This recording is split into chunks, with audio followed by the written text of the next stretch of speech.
Okay, as Bob said, I'm the Managing Director of the Imaging Shared Resource or Core Facility at the Wistar Institute in Philadelphia.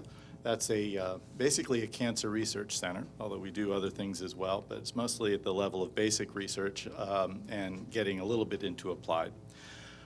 Most of what I do on a regular basis is through the microscope, although when people ask me what I do, it's kind of like everything from portraits of cells to portraits of people. You name it, I do it. Or me and my staff will do it.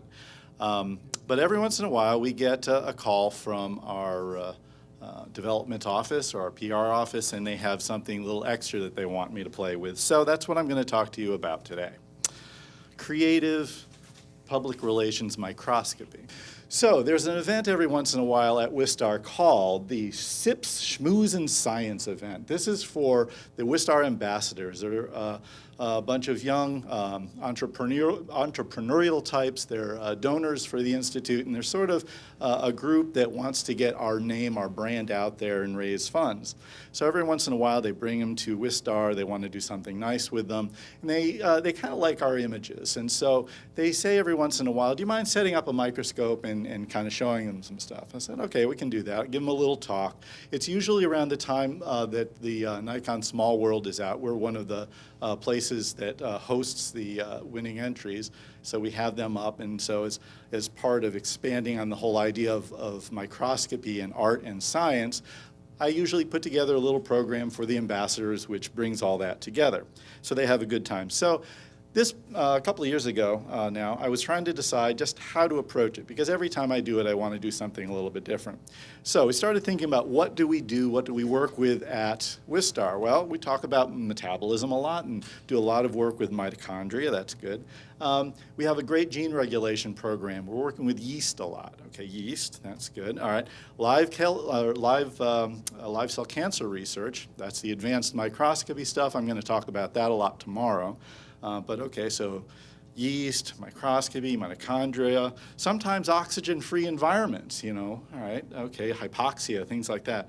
All right, fermentation. So let's put all this together. Yeast, fermentation, what do you get? You get alcohol, right? Okay, so now keep in mind that these people are coming to rub elbows and have some drinks. And I'm thinking, wouldn't it be cool if I decided to see what were they, you know, take pictures of what they were actually drinking, looking at it under the microscope. And so I took little bits I actually went into the stores that we have at Wistar to see what types of alcohols we had that they were going to give them. And I took little samples and little vials and brought them upstairs and made some slides and said, okay, let's see what I can find. And that is where the Espolòn tequila came from. Now, honestly, when I first saw this, I was reminded more of the Jetsons, you know, little personal spaceship going off into the distance. Yeah, that's what I saw. So now, yes, this is not a cell, right? This is not anything scientific even, but it is outreach. What it is getting our people, our donors, interested in what we're working on and getting them engaged in the type of instrumentation that we need, the type of work that we're doing, and some fun examples of our work to go along with it. So this was tequila. What do other drinks look like? Well, let's see. How about a little Tanqueray? I love Tanqueray and tonic. This was just the Tanqueray only. Now, interesting, you notice all the colors in both of these. If you're curious, most of these images are all DIC, so Nemarsky, differential interference contrast is the technique. That's what most of these images are going to be from. And so the color is a result of polarization on the crystals. Getting the crystals is the hard part, actually. You know how long it takes alcohol to actually dry? You know, and if you think about it, we're not actually looking at the alcohol so much as the stuff that's left behind. So in the case of back there with with our little tequila guy, again, this is just air bubbles that are evaporating as it was going along. 5 minutes after I took this picture, this didn't exist anymore because they kept popping. So you have to be quick, just like with everything else in our line of work. Okay, so there's Tanqueray. Let's see what else we got. All right, you know how sometimes you're working late at night and you start talking to yourself, and then all of a sudden you hear a little voice, something starts talking back to you? Well, when the slides start talking back to you, like this one does, I don't understand the language. I think it looks a little bit like Hebrew. Something, I don't know, but I swear there's a language there. Yeah, Klingon maybe, I don't know, but Well, yeah, well, I don't know. It's when the alcohol starts speaking, I don't know.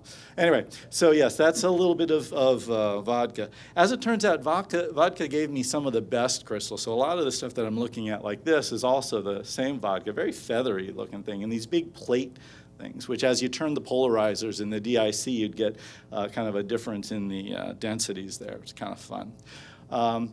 Thinking of Kiss here, you know, something like that, or Rocky Horror, right? Yeah, something like that. That's a good one.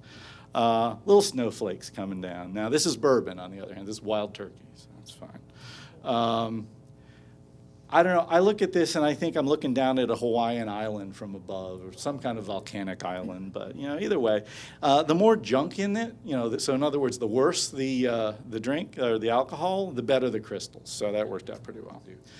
This to me just looks like something cool in outer space. I kind of like that one. Now, how many of you have ever heard the term the angel's share? Now, granted, this is not you know, Jim Beam, which they do on TV, but the whole idea is when you're looking at things like Kentucky bourbons or whatnot, they ferment them, or they I don't know what the process is, but anyway, in these big oak barrels, the last thing they do, they take a little sip out of it, they plung in the plug at the end, and a little bit evaporates out of it, and they call that the angel's share that goes up, you know, gets out of the barrel. And I just saw this and thought, yeah, that's the little bit flying away up to the angel. So now, of course, it's red wine, but that's all right. The idea works.